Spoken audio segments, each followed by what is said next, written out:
हिंदी में यूपीएससी की तैयारी से संबंधित प्रोग्राम्स को देखने के लिए सब्सक्राइब करें study IQ IAS Hindi. A very very very warm hearted welcome to all of you. This side is Abhinav Kumar बौरे। मेरा नाम अभिनव कुमार बौरे है और मैं क्लाइमेटोलॉजी अर्थात जलवायु विज्ञान की एक और नई कक्षा के साथ आपके समक्ष प्रस्तुत हूं। जैसा कि हमने प्रीवियस वीडियो में देखा था, जिस टॉपिक को हमने कवर करा था उसी का कंटिन्यूएशन आज हम इस वीडियो में करेंगे। Fine, before I use to start, एक इम्पॉर्टेंट अनाउंसमेंट है, ध्यान से देखिए। स्टडी IQ लेकर आया है हिंदी माध्यम के स्टूडेंट्स के लिए लाइव बैचेस, जिसे हम P2I कोर्सेज कहते हैं, यानी कि प्रीलिम्स टू इंटरव्यू का बैच है। याद रखें, ये बैच जो है वो 2020, ये बैच बेसिकली यूपीएससी 2024 के प्रिलिमिनरी एग्जामिनेशन को फोकस करता है। याद रखें, इस बैच की स्टार्टिंग डेट है 22 जुलाई। ये इवनिंग का बैच है जो 6 बजे से प्रारंभ होगा। याद रखिए, इस बैच में P2I बैच में आपको test series, mains answer writing along with the mentorship, ये सभी चीज़ें स्टडी IQ प्रोवाइड करता है। और ये याद रखें कि जो स्टूडेंट हमारे साथ इस जर्नी का पार्ट बनता है वो अपनी सफलता को प्रथम प्रयास में इंश्योर कर सकता है। इसलिए हमारे साथ इस जर्नी में जुड़ें और हमारे साथ अपनी सफलता को इंश्योर करें। चलिए, जैसा कि हमने लास्ट क्लास में देख रखा था, if I am not wrong, मैंने डिस्कशन स्टार्ट करा था रिगार्डिंग एक टॉपिक है। ये topic generally, just a second, ये टॉपिक जनरली स्टूडेंट्स ने देख रखा होता है। इस टॉपिक को कहा जाता है त्रिकोशिकीय वायुमंडलीय परिसंचरण का मॉडल। फाइन, अब देखिए, इस मॉडल के बारे में हमने लास्ट क्लास में बहुत इन डेप्थ एनालिसिस करा था कि किस प्रकार से पृथ्वी पर अलग अलग प्रकार की वायुमंडलीय या कहें दाब की पेटियों का निर्माण होता है। क्लियर। अब देखिए हमने इस प्रकार से एक डायग्राम प्लॉट करा था और याद रखें कि अगर मैं आपसे कहूं कि ब्रिटेन में पड़ने वाली ठंड, जैसा कि मैंने प्रीवियस वीडियो में डिस्कस करा था कि ब्रिटेन में पड़ने वाले जो विंटर्स हैं या ब्रिटेन में पड़ने वाली जो शीत ऋतु है, इसे हम लेदर विंटर कहते हैं, और इंडिया में पड़ने वाली जो शीत ऋतु है इसे हम वुलन विंटर बोलते हैं। इन दोनों के बीच का मुख्य डिफरेंस क्या है, मेजर इसके बीच में अंतर क्या है? तो याद रखें कि जब तक आपको कंसेप्चुअल नॉलेज नहीं होगा कि बेसिकली हो क्या रहा है, तब तक आप कभी नहीं समझ पाएंगे कि एग्जैक्टली एग्जाम में आने वाले प्रश्न और जो आपने पढ़ा है इसके बीच का अंतर किस प्रकार से सॉल्व होगा। क्लियर। मैंने लास्ट क्लास में आपको प्लॉट करके बताया था डायग्राम, दैट ये जो है वो 0 डिग्री क्षेत्र है। फाइन, इसे भूमध्य रेखीय क्षेत्र बोलते हैं। इसके पश्चात ये 10 to 10 का क्षेत्र है। इस प्रकार से हमने पूरा डायग्राम प्लॉट करा था और ये आज हम प्लॉट भी करेंगे। क्लियर। और उसी के आगे से हम कंटिन्यू करेंगे। चलिए, अब देखें, ध्यान से देखिएगा। अगर मैं आपसे कहता हूं कि लास्ट क्लास में हमने कुछ इस प्रकार से एक डायग्राम प्लॉट करा था जिसमें पृथ्वी की सतह जो है वो आपको सीधी दिखाई देती है। फाइन, मैंने जो डायग्राम प्लॉट करा था उसी को आज हम 3D में प्लॉट करेंगे। और याद रखिए, जब इस प्रकार से आप डायग्राम बनाकर एग्जाम में एक्सप्लेन करते हैं तब आपका एक्सप्लेनेशन एग्जामिनर को काफी ज्यादा कंसेप्चुअल लगता है। और एक बार एग्जामिनर ये फील कर ले कि जिस स्टूडेंट की कॉपी वो चेक कर रहा है वह स्टूडेंट बेसिकली स्मार्ट है। फाइन, मतलब कि वो स्टूडेंट बेसिकली पढ़ने लिखने वाला स्टूडेंट है। फाइन, एक परफेक्ट स्टडी उसके माइंड में, एक परफेक्ट इमेज उसके माइंड में एक बार आपके लिए अगर क्रिएट हो जाती है तो इसका आप बार बार जो है वो यूज करते हैं नंबर गेन करने के लिए। क्लियर। चलिए देखिए, जैसा कि मैंने आपको बताया था कि यह जो क्षेत्र आप देख पा रहे हैं, यह क्षेत्र है उच्च तापमान का क्षेत्र। बताएं, भूमध्य रेखीय क्षेत्र है तो वार्षिक जो तापमान है ये उच्च रहेगा। फाइन, अब देखिए, मैंने आपको जो है वो एक्सप्लेन कर रखा था, जिस समय तापमान उच्च होगा उस समय पवनें जो है वो गर्म होंगी।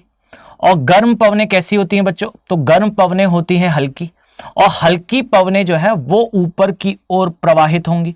और याद रखें, जो पवन हल्की है वो ऊपर की तरफ जब जाएगी, फाइन, तो ऊंचाई बढ़ने के साथ, बताएं बच्चों कि ऊंचाई बढ़ने के साथ तापमान कैसा होता है?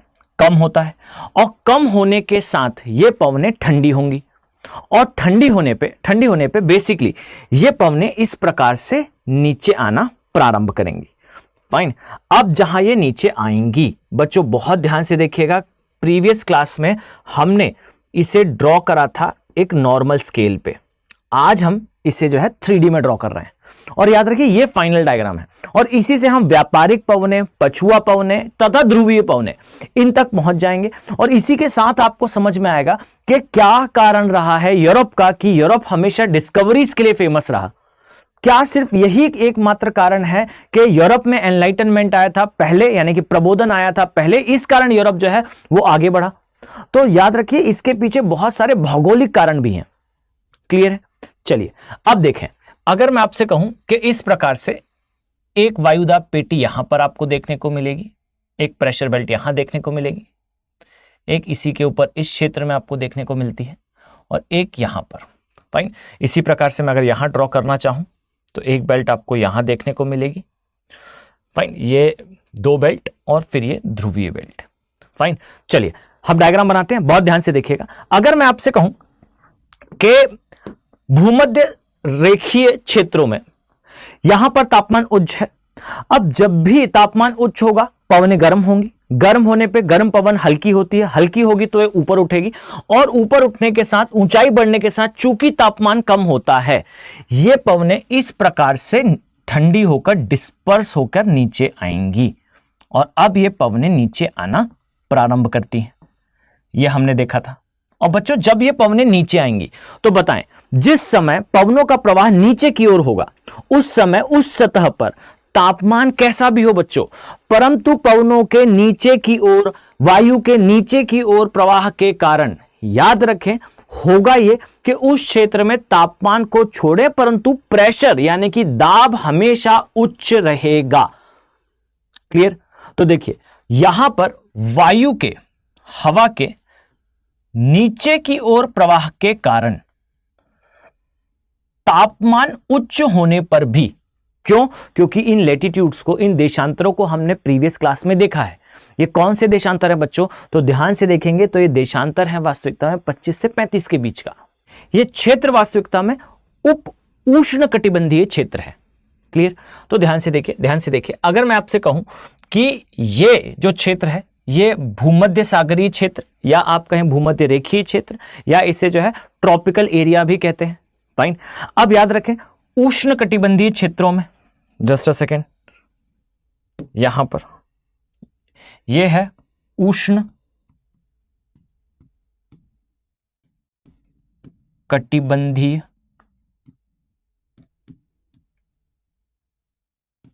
क्षेत्र, और जो भी उष्ण कटिबंधीय क्षेत्र होगा इस क्षेत्र की प्रमुख विशेषता यह होगी कि यहां पर जो दाब है यानी कि जो प्रेशर है ये कैसा होगा बच्चों?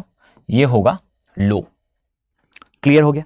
अब देखिए इसी के साथ मैंने ये डिस्कस करा था कि अगर हम प्लॉट करना चाहें, अगर हम यहां से बनाना चाहें तो आप पाएंगे कि ध्रुवीय क्षेत्रों से भी पवनें जो है ध्रुवीय क्षेत्रों से उच्च से निम्न की ओर प्रवाहित होती हैं, और निम्न की ओर प्रवाहित होने के पश्चात वो इस क्षेत्र में पहुंचती हैं, और इस क्षेत्र में पहुंचने के पश्चात इस प्रकार से ये ऊपर की ओर प्रवाहित होती हैं। क्लियर? और ऊपर की ओर प्रवाहित होने के पश्चात बहुत जल्दी ही ये ठंडी होकर इस प्रकार से नीचे की दिशा में डाउनवर्ड ड्रिफ्ट लेते हुए वापस इस क्षेत्र में पहुंच जाती हैं। क्लियर? अब इस प्रकार की स्थिति में यहां पर जो है वो उच्च वायुदाब और यहां पर जो है वो निम्न वायुदाब क्षेत्र का निर्माण होता है। क्लियर? अब इसी प्रकार से अगर मैं यहां ड्रॉ करना चाहूं तो पवनें जो है इस दिशा से चलती हुई आती हैं, और चलने के पश्चात ये इस प्रकार से नीचे की ओर प्रवाहित होती है, और ये क्रम है। क्लियर हुआ? अब देखें अगर मैं आपसे कहूं कि हमने लास्ट क्लास में एग्जैक्टली ये प्लॉट कर रखा है कि इस क्षेत्र से जो पवनें इस प्रकार से नीचे आती हैं, ये पवनें जो नीचे आ रही हैं, ये इस दिशा में डिस्पर्स होंगी, फाइन, और ये यहां पहुंचेंगी और यहां पहुंचने के पश्चात पुनः ये ऊपर की दिशा में इस प्रकार से प्रवाहित होती हैं और ऊपर जाने के पश्चात इस प्रकार से एक और सेल का निर्माण होता है। याद रखिए मैं बहुत तेजी से चल रहा हूं, इसका रीजन क्या है? इसका रीजन है कि इस पे डेडिकेटेड 1 घंटे का वीडियो हम पहले भी बना चुके हैं, फाइन। अगर आपको इसमें कहीं कंफ्यूजन है तो अपना टाइम खराब ना करें, आप प्रीवियस वीडियो एक बार देख लें, आपको ये डायग्राम इजीली समझ में आ जाएगा। क्लियर? चलिए अब ध्यान से देखें, इसी प्रकार इस स्थिति में भी होगा। यहां पर पवनें जो है वो इस प्रकार से नीचे की ओर आएंगी, नीचे की ओर आने के बाद ये डिस्पर्स होंगी और इस दिशा में जाएंगी और फिर पुनः जो है वो इसके साथ इस प्रकार से ऊपर आना प्रारंभ करेंगी। एक ऊंचाई को अचीव करने के बाद, एक हाइट को अचीव करने के बाद ये इस प्रकार से नीचे आ जाएंगे। क्लियर? अब देखिए ये जो है ये उष्णकटिबंधीय क्षेत्र है जहां जो प्रेशर है वो कम है। अब मैं ऊपर मार्क करता हूं, ध्यान से देखिएगा, ये बेसिकली उप उष्ण यानी कि उपोष्ण कहा जाता है इसे, उपोष्ण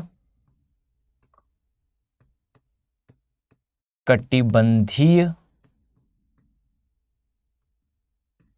क्षेत्र है। और अब बच्चों मुझे बताएं, जो उपोष्ण कटिबंधीय क्षेत्र होगा इस क्षेत्र में तापमान जरूर उच्च होगा, परंतु यहां पर दाब भी आपको उच्च देखने को मिलेगा। क्लियर है? तो यहां दाब निम्न है, यहां दाब उच्च है। क्लियर? अभी इसी के कंटिन्यूएशन में अगर आप ऊपर आए तो यह है उपध्रुवीय क्षेत्र, उपध्रुवीय क्षेत्र। और याद रखें जो उपध्रुवीय क्षेत्र है यहां पर पवनों का प्रवाह ऊपर की ओर है, यही कारण है कि इस क्षेत्र में भी आपको प्रेशर कैसा देखने को मिलेगा बच्चों, सेम लाइक दिस एरिया, यहां पर भी आपको दाब निम्न देखने को मिलेगा। क्लियर हुआ? अब इसके बाद जो लास्ट एरिया है यह है ध्रुवीय क्षेत्र या पोलार एरिया। ठीक, अब पोलार एरिया में तापमान कम है, इसीलिए प्रेशर जो है वो हाई होगा। क्लियर? अब इसके बारे में हम पूरा डिस्कशन प्रीवियस वीडियो में कर चुके हैं, तो मैं इसकी मार्किंग यहां पे कर देता हूं। ध्यान से देखिए, ये उप उष्ण कटिबंधीय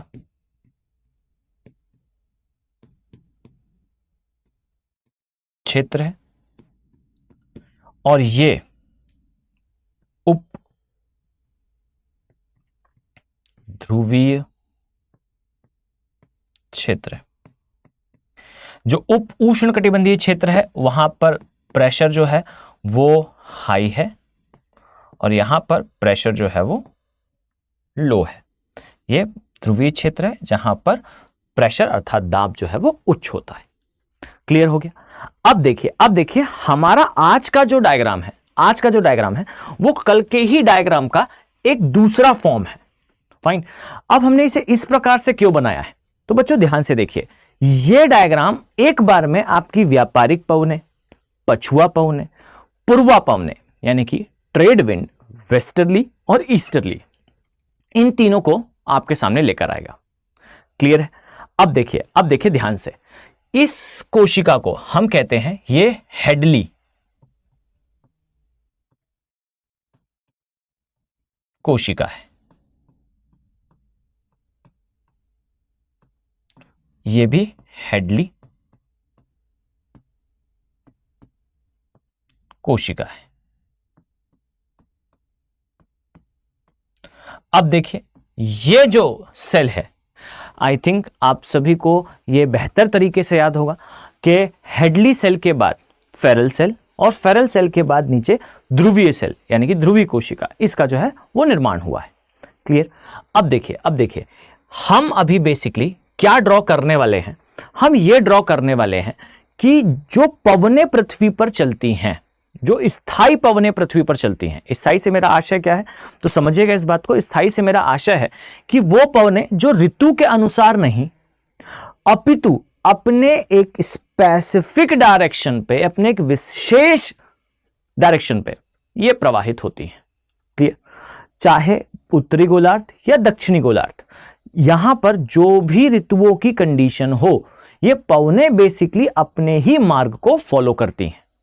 इन्हें स्थायी पवनें कहा जाता है। वैसे मैं एक बार इन पवनों को बना लूं, इसके पश्चात जो है हम पूरी क्लास स्टार्ट करेंगे। इस वीडियो के शायद 1 या 2 वीडियो के बाद हम पवनें कितने प्रकार की होती हैं, किस प्रकार से उनका प्रवाह होता है, इसके बारे में डिटेल में डिस्कशन करेंगे। क्लियर?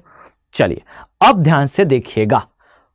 अब मुझे बताएं, हमने जो थंब रूल्स देखे थे, उन थंब रूल्स में मैंने एक थंब रूल आपको बताया था दैट अगर मैं आपसे कहूं कि किसी भी क्षेत्र में जो वायु का या पवन का प्रवाह है वो हर बार जो है वो हाई प्रेशर से लो प्रेशर की ओर इस दिशा में होता है। यानी कि जो पवनें हैं हर बार उच्च वायुदाब से निम्न वायुदाब की ओर इस दिशा में प्रवाहित होती हैं। क्लियर? अब देखिए इस डायग्राम में हम वापस आते हैं। बच्चों बहुत ध्यान से देखिएगा। अगर आप यहां देख पा रहे होंगे तो आप पाएंगे कि अब पवनें जो है वो प्रवाहित होने वाली हैं। कैसे? तो ध्यान से देखें। अगर मैं आपसे कहूं कि यहां पर जो प्रेशर है या दाब है ये कैसा है? उच्च है।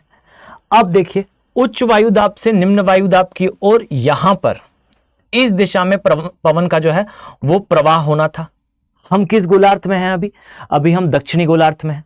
और लास्ट क्लास में हमने डिस्कस कर रखा था कि जब भी किसी पवन का प्रवाह पृथ्वी पर होगा, फाइन, तो ये जो पवन है ये हर बार उत्तरी गोलार्ध में अपने प्रवाह की दिशा के उत्तरी गोलार्ध में राइट हैंड साइड और दक्षिणी गोलार्ध में लेफ्ट हैंड साइड टर्न लेगी। फाइन। अब देखिए ध्यान से, अगर मैं आपसे कहूं कि हम अभी इस सेल के अंदर जो पवन है इस क्षेत्र से, ध्यान से देखिएगा, इस क्षेत्र से इस क्षेत्र की ओर जाना चाह रही है। जब हम इसे इस डायरेक्शन में भेजेंगे तो बच्चों ये कौन सा गोलार्ध होगा? ये दक्षिणी गोलार्ध होगा। और जब भी दक्षिणी गोलार्ध में होगा तो ये अपने प्रवाह की दिशा के कौन से डायरेक्शन में टर्न लेगी बच्चों? लेफ्ट डायरेक्शन में। और इसका लेफ्ट किस प्रकार से होगा? ये इस प्रकार से होगा। क्लियर? तो देखिए ध्यान से, ये पवन चलना प्रारंभ होगी और ये इस डायरेक्शन में जाएगी और ये चलते हुए इस प्रकार से जाएंगी। और बच्चों ये जो पवनें हैं ये पवनें साल भर चलती हैं, इसलिए इन्हें परमानेंट कहा जाता है, स्थायी कहा जाता है। और याद रखिए इसी प्रकार ऊपर के क्षेत्र में यहां पर भी दाब कैसा है बच्चों? उच्च है। उच्च से पुनः निम्न की ओर प्रवाह होगा। अब देखिए ये इस डायरेक्शन में आ रही है, यहां पर जो पवन है वो इस डायरेक्शन में आ रही है। फाइन। अब बताइए हम किस गोलार्ध में हैं बच्चों? हम बेसिकली हैं उत्तरी गोलार्ध में। और उत्तरी गोलार्ध में हर बार पवनें अपने प्रवाह की दिशा के कौन से हैंड साइड जाएंगी बच्चों? कौन सी दिशा में जाएंगी? तो ध्यान से आप देखेंगे तो ये अपने राइट हैंड साइड जाएंगी। और इसका राइट हैंड किस प्रकार का होगा बच्चों? इस प्रकार का। क्लियर? तो अब देखिए मैं यहां ड्रॉ करता हूं, ये पवन आ रही है, ये भी है व्यापारिक पवन और ये इस प्रकार से यहां प्रवेश करेगी। क्लियर हुआ? देखिए ये कहलाती हैं व्यापारिक पवनें। क्लियर? चलिए अब इसी प्रकार से हम दूसरी पवनों को भी देखेंगे। अब हम जो पवनें बनाने वाले हैं बच्चों, ये पवनें चलती हैं कहां से? उप उष्ण कटिबंधीय क्षेत्र से। किस दिशा की ओर जाती हैं? तो उपध्रुवीय क्षेत्र की ओर जाती हैं। कारण क्या है? कारण है दाब का अंतर। यहां आपको देखने को मिलेगा उच्च वायुमंडलीय दाब, यहां दिखेगा निम्न वायुमंडलीय दाब। अब देखें बच्चों, अगर मैं आपसे कहूं कि यहां जो पवन है ये किस डायरेक्शन में जाना चाहती है? ये इस डायरेक्शन में जाना चाहती है। क्या मैं सही कह रहा हूं? आप पाएंगे कि ये पवन उच्च से निम्न की ओर जाना चाह रही है, परंतु हम अभी किस गोलार्ध में हैं? अभी हम हैं दक्षिणी गोलार्ध में। और दक्षिणी गोलार्ध में हर बार अपनी प्रवाह की दिशा के कौन से तरफ ये पवनें जो है मुड़ती हैं? तो याद रखिए अपनी प्रवाह की दिशा के हर बार लेफ्ट हैंड साइड इनका टर्न होता है। तो अब देखें, अब ये जब अपने लेफ्ट हैंड साइड जाएंगी तो इसका डायरेक्शन इस प्रकार से होगा। क्लियर? अब इसी डायरेक्शन को मैं यहां प्लॉट करता हूं बच्चों। तो ध्यान से देखिए, ये जो उच्च वायुमंडलीय दाब क्षेत्र है, फाइन, इस उच्च वायुमंडलीय दाब क्षेत्र से ये इस प्रकार से चलना प्रारंभ करेंगे। जस्ट अ सेकेंड, मैं इसे क्लीन कर देता हूं। फाइन, देखिए अपनी प्रवाह की दिशा के लेफ्ट हैंड साइड ये इस प्रकार से टर्न लेती हुई जाएंगी। क्लियर? अब इसे मैं यहां पर प्लॉट करता हूं, तो ये अपनी प्रवाह की, देखिए इसका डायरेक्शन क्या है, इसका डायरेक्शन ऊपर की तरफ है, और इस डायरेक्शन में अपने प्रवाह की दिशा के राइट हैंड साइड ये इस डायरेक्शन में टर्न ले लेगी। क्लियर? तो ये इस प्रकार से ऊपर की ओर जाएंगी। बच्चों ध्यान से देखिए, इन पवनों को कहा जाता है पछुआ पवने। क्लियर? अब इन्हें पछुआ क्यों कहा जाता है, तो कुछ देर रुकें, मैं इसके बारे में डिटेल में अभी आपसे डिस्कस करने वाला हूं। क्लियर है? अब देखिए अगर मैं आपसे कहूं कि यहां पर जो उच्च क्षेत्र है, यहां पर जो निम्न क्षेत्र है, इसके बीच भी पवनों का प्रवाह होगा, और जिस लॉजिक से यहां पर पवनें बनी हैं, अब उसी लॉजिक से यहां पर भी ध्रुवीय पवनों का प्रवाह आपको देखने को मिलेगा। क्लियर? ये इस प्रकार से देखने को मिलेगा। इन्हें कहा जाता है ध्रुवीय पवनें। क्लियर? अब देखिए यहां पर आती हैं व्यापारिक पवनें। ये जो क्षेत्र आप देख पा रहे हैं, ये है व्यापारिक पवनें। यहां जो क्षेत्र आपको देखने को मिलता है, इस क्षेत्र में जो पवनें चलती हैं, इसे कहा जाता है पछुआ पवनें। इसी प्रकार यहां पर जो पवन दिख रही है, इसका नाम भी है पछुआ पवनें। और यहां जो आपको पवनें देखने को मिलती हैं, इन्हें कहा जाता है ध्रुवीय पवनें। और यहां पर भी ध्रुवीय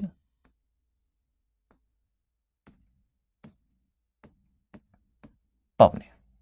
देखिए अब यहां आपके डायग्राम में सामने आपको तीनों कोशिकाएं दिखेंगी, तीनों सेल्स दिखेंगे, हेडली, फेरल और ध्रुवीय, और साथ में आपको यहां पर चलने वाली पवनें दिखेंगी। अब हमें बेसिकली इन्हीं पवनों के बारे में डिस्कशन करना स्टार्ट करना है, अर्थात ये पवनें किस प्रकार से हमारे लिए महत्वपूर्ण हैं, ये हमारा टॉपिक है। पर यहां इस टॉपिक को समझने से पहले हमें इन पेटियों के बारे में, यानी कि इन वायुमंडलीय या वायुमंडलीय दाब के क्षेत्रों के बारे में पहले समझना होगा। क्लियर?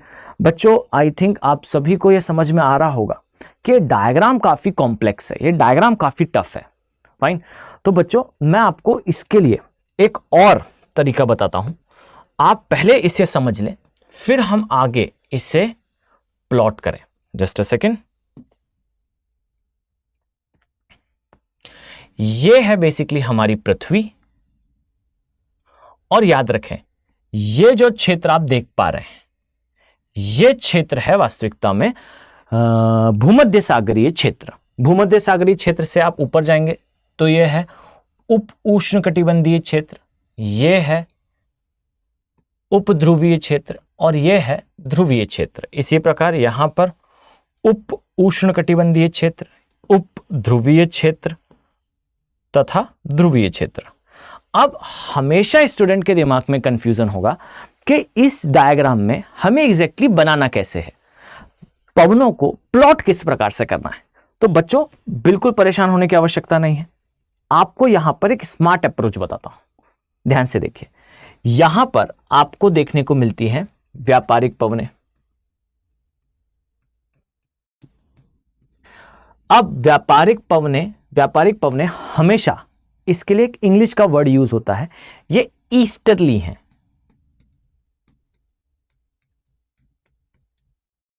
फाइन, ये ईस्टर्ली का मतलब क्या होता है? तो याद रखिए ये हमेशा ईस्ट अर्थात पूर्व की दिशा से चलती है। फाइन, तो आई थिंक आप सभी को पता होगा ये नॉर्थ है, ये साउथ है, ये ईस्ट है और ये वेस्ट है। फाइन, तो याद रखिए जो भी पवन, इसके इंग्लिश नाम को अगर आप रेफर करें तो वैसे व्यापारिक पवन का इंग्लिश नाम ट्रेड विंड होता है, परंतु यथार्थता यह है कि इसका एक नाम ईस्टर्ली भी है।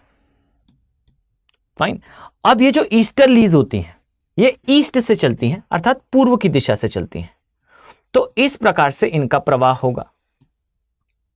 अगर आप इनके मात्र इंग्लिश वर्ड को ध्यान रखें और इस प्रकार से ये इनका प्रवाह होगा, ये इनकी दिशा होगी। अब इसके बाद जो आपकी पछुआ पवनें हैं जो यहां पर चलती हैं, ये इस क्षेत्र में, पछुआ पवनों को कहा जाता है वेस्टर्लीज। क्लियर? और जो वेस्टर्लीज हैं ये हमेशा वेस्ट से चलना प्रारंभ करते हैं, तो इनका डायरेक्शन हमेशा वेस्ट से ईस्ट की ओर होगा, ये इस डायरेक्शन में चलेंगे। इसी प्रकार से अगर आप यहां बनाना चाहें तो ये इस प्रकार से चलेंगे। क्लियर? और याद रखिए अगर मैंने आपसे कहा कि यहां पर ध्रुवीय पवनें,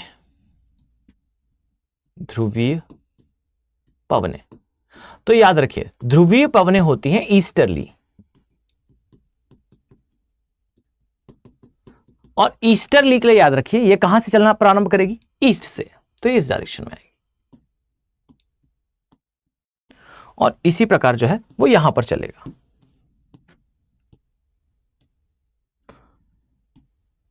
और इस प्रकार आप इस डायग्राम को और भी इजी मैनर में बना सकते हैं।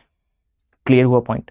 अब ये हुआ अगर आपको ये प्रीवियस डायग्राम, ये जो हमने पहले डायग्राम बना रखा है, इसको बनाने में कोई समस्या आ रही हो, परंतु मेरा कहना यह है कि पेपर में, एग्जामिनेशन में यही डायग्राम जो है आपका रेफरेंस डायग्राम होना चाहिए।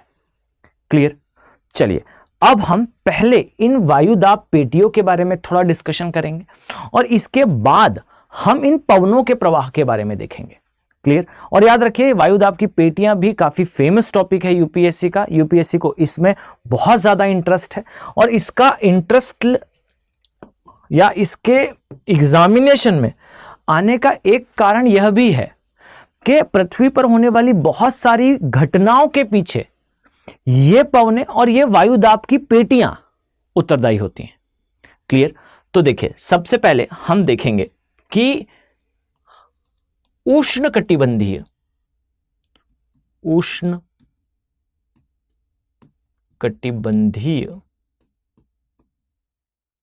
जो पेटी है, वायुदाब क्षेत्र है, इस क्षेत्र की क्या विशेषताएं? तो बच्चों ध्यान से समझिएगा, जो उष्णकटिबंधीय वायुदाब क्षेत्र है, यहां पर सामान्यतः वायुदाब बच्चों कैसा होता है? तो आई थिंक अब तक तो आपको याद हो गया होगा कि यहां पर जो वायुदाब है, ये वायुदाब है, यहां पर निम्न होता है। और अब याद रखिए इस थंब रूल को कि जब भी कभी किसी क्षेत्र में वायुदाब निम्न है तथा ताप उच्च है, तापमान उच्च है, तो इस क्षेत्र की एक महत्वपूर्ण विशेषता यह होगी, जस्ट अ सेकेंड, उच्च है यहां पर। तो अब मैं जो आपको बताने वाला हूं इसे आप बेहतर तरीके से अपने दिमाग में नोट डाउन कर लें कि अगर किसी क्षेत्र में इस प्रकार की घटना आपको देखने को मिलती है जहां पर तापमान ये उच्च हो, तो याद रखिए उच्च तापमान में पवनों का प्रवाह ऊपर की दिशा में होगा। क्लियर? और जब भी पवनों का प्रवाह ऊपर की दिशा में होगा ये एक शुभ संकेत माना जाता है। क्यों? क्योंकि जैसे जैसे पवनें ऊपर जाएंगी बच्चों, पवनों के ऊपर जाने पर जो तापमान है ये कम होता जाएगा। क्लियर? और जब भी तापमान कम होता जाएगा तो यहां पर एक क्रिया होगी जिस क्रिया को कहते हैं संघनन। और याद रखिए संघनन का अर्थ है कंडेंसेशन, यानी कि तापमान कम होने पर वायु में उपस्थित नमी या आर्द्रता ठंडी होकर वर्षा की बूंदों के रूप में परिवर्तित हो जाती है, जिसे हम सामान्य लहजे में क्लाउड या मेघ कहते हैं। क्लियर हो गया। अब यहां पर नोट करने वाली बात यह है कि जिस भी स्थान पर तापमान उच्च होगा, तापमान उच्च होने पे पवनों का प्रवाह ऊपर की दिशा में होगा, और जब भी पवनों का प्रवाह ऊपर की दिशा में होगा, यहां पर किसका निर्माण होगा बच्चों? यहां पर मेघों का निर्माण होगा। क्लियर। और जब भी कभी मेघों का निर्माण होगा तो ये मेघ क्या कराएंगे बच्चों? ये मेघ करवाएंगे वर्षा। और अब मूवमेंट ऑफ ट्रुथ क्या? तो बच्चों याद रखिए उष्ण कटिबंधीय वायुदाब क्षेत्र, यहां पर भूमध्य रेखा उपस्थित है, यानी कि पृथ्वी का सबसे गर्म क्षेत्र होना चाहिए। परंतु याद रखें जस्ट बिकॉज के यहां पर तापमान उच्च है और इस प्रकार की वायुमंडलीय घटनाएं हो रही हैं, होगा क्या बच्चों कि यहां पर उच्च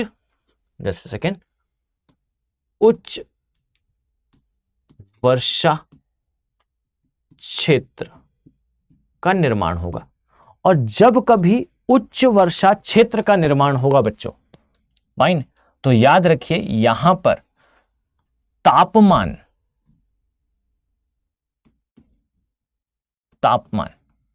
ये यानी कि टेम्परेचर ये अधिकतम नहीं रह पाएगा। और ये याद रखिएगा सबसे अधिक तापमान का क्षेत्र अगर आप लॉजिक से देखोगे तो याद रखिए सबसे अधिक तापमान होना चाहिए भूमध्य रेखीय क्षेत्रों में, यानी उष्णकटिबंधीय क्षेत्रों में, परंतु ये थोड़ा सा ऊपर होता है। एग्जैक्टली हम देखें तो उष्णकटिबंधीय क्षेत्र, यहां पर हम जिस क्षेत्र के बारे में बात कर रहे हैं, ये क्षेत्र बेसिकली 5 to 5 का एरिया है। 5 to 5 का मतलब है 5 डिग्री नॉर्थ से 5 डिग्री साउथ। अब याद रखें बच्चों कि इसी क्षेत्र में एक्सपेक्टेड है कि यहां उच्चतम तापमान होना चाहिए, परंतु यहां उच्चतम तापमान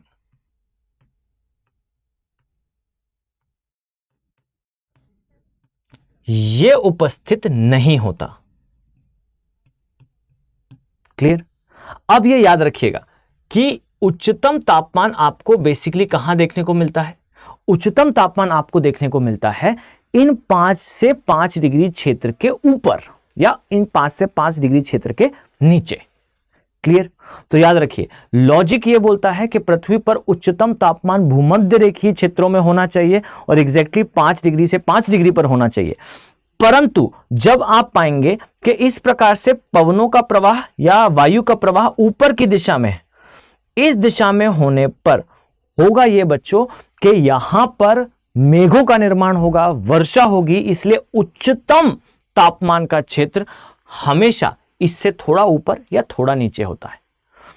तो याद रखिए इस क्षेत्र में तापमान उच्च है परंतु उच्चतम नहीं है, हाई है बट हाईएस्ट नहीं है। मैं यहां लिख देता हूं high but not highest. Clear. उच्च परंतु उच्चतम नहीं होगा। पॉइंट क्लियर है। अब देखिए याद रखिए इस क्षेत्र में पर्याप्त वर्षा होगी, वर्षा उच्च होगी, और सच कहें बच्चों तो ये वर्षा उच्च नहीं है, ये वर्षा जो है वो साल भर होने वाली वर्षा है। क्यों? वर्ष भर तापमान उच्च है तो वर्ष भर इस प्रकार से पवनें जो है ऊपर की दिशा में जाएंगी, और जब जब पवनें ऊपर जाएंगी मेघों का निर्माण होगा और वर्षा होगी। क्लियर। तो याद रखिए यहां वर्षा उच्च है तथा पूरे वर्ष यहां पर वर्षा होती है। क्लियर? अब जब पूरे साल वर्षा होगी तो बच्चों यहां पर बनने वाला जो क्षेत्र है, यहां पर बनने वाला जो वन है, फॉरेस्ट या वन है, अब मुझे बताएं बच्चों कि यहां बनने वाले वन उष्णकटिबंधीय सदाबहार वन होंगे या उष्णकटिबंधीय पर्णपाती वन होंगे। तो आई थिंक आप सभी इजीली गैस कर पा रहे होंगे कि यहां जो बनने वाले वन हैं या जो फॉरेस्ट हैं, ये उष्णकटिबंधीय सदाबहार वनों का प्रकार होगा। और याद रखिए बच्चों, उष्णकटिबंधीय सदाबहार वन, इनकी कुछ बहुत महत्वपूर्ण विशेषताएं हैं। ये जो वन होंगे, बहुत ध्यान से देखिएगा, ये जो वन होंगे ये इस प्रकार से उपस्थित होंगे। फाइन। और इसकी सबसे बड़ी विशेषता यह है कि इस क्षेत्र में जो सनलाइट है,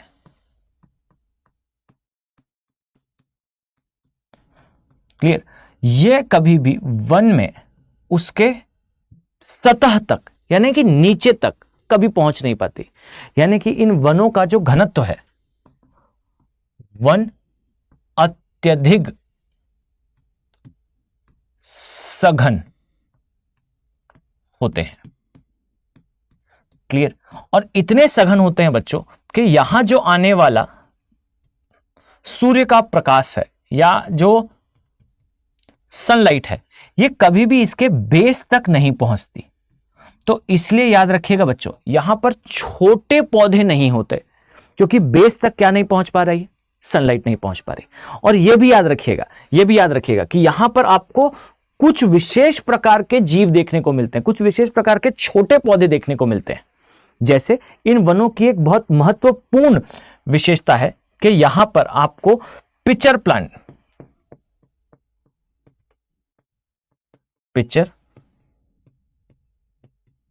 प्लांट यानी कि कीट भक्षी पौधे ये देखने को मिलते हैं। इन जो क्षेत्रों की एक महत्वपूर्ण विशेषता होती है, यहां कीट भक्षी पौधे देखने को मिलते हैं। इसके अलावा आपको बहुत बड़े साइज के, बहुत बड़े आकार के सरीसृप देखने को मिलते हैं। और साथ में बहुत सारे ऐसे एनिमल या बहुत सारे ऐसे जीव देखने को मिलते हैं जो शायद ही हमें दिन प्रतिदिन में या हम कहें डे टू डे की लाइफ में आपने कभी इनसे जो है वो मूवीज में या किसी और क्षेत्र में देखा हो। क्लियर है? ओके, तो चलिए, तो इस प्रकार हमने देखा कि उष्णकटिबंधीय निम्न वायुदाब क्षेत्र में किस प्रकार से वनों का विकास होता है। हम अभी कंटिन्यूएशन में और भी देखेंगे। इन सारी वायुदाब पेटियों के बारे में हमें विस्तृत अध्ययन करना है। आई होप आप सभी को यह लेक्चर समझ में आया होगा, आपकी एक अच्छी अंडरस्टैंडिंग डेवलप हो रही होगी। हम नेक्स्ट वीडियो में नेक्स्ट स्लाइड के साथ आएंगे, जहां पे हम जो अगली, इस प्रकार से आप देख पाएंगे, जो अगला क्षेत्र है, इसके बारे में एक डिटेल डिस्कशन करेंगे। क्लियर? अच्छे से पढ़ाई करें बच्चों। मिलते हैं नेक्स्ट वीडियो में। Have a nice day. Thank you. Hindi में यूपीएससी की तैयारी से संबंधित प्रोग्राम्स को देखने के लिए सब्सक्राइब करें स्टडी IQ IAS हिंदी।